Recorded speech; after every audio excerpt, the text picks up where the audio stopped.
Dámy a pánové, ladies and gentlemen, I am Janacek, born in 1854 in the small Moravian village of Okwaldy, in what was then the Austrian Empire, now the Czech Republic. My childhood was filled with the sounds of the countryside, the rustling of trees, the calls of birds, the rhythms of speech and prayer. I have always believed that music begins there, not on the page, but in the living voice of the people.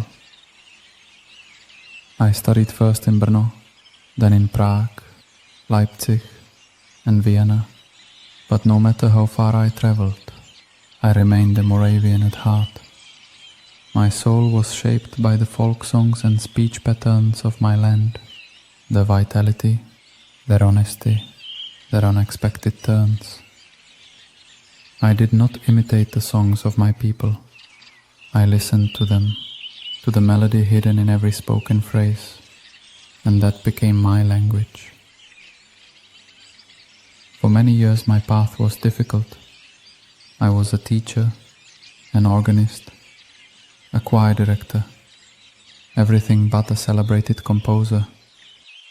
My early works were little known, yet I kept writing choral pieces, orchestral works, and especially operas, where I could bring to life the voices of ordinary men and women, their joys and sorrows, their speech and their silence. The great turning point came with my opera Jenufa, completed in 1903.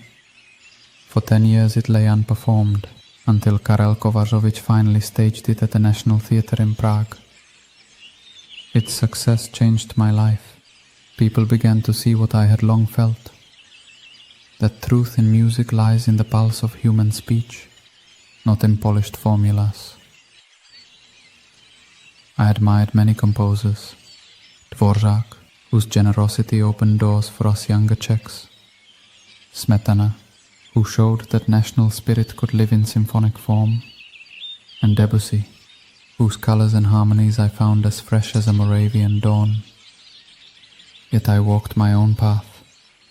In my later years, I wrote the works dearest to me, the Cunning Little Vixen, the Macropolos Case, the Glagolitic Mass, and the Sinfonietta, pieces born of my fascination with nature, love, and the mysteries of existence.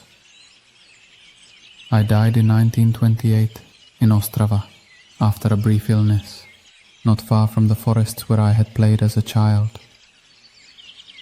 If you listen closely to my music, perhaps you will hear those same forests, their whispers, their songs, and the heartbeat of a life spent listening. Many thanks.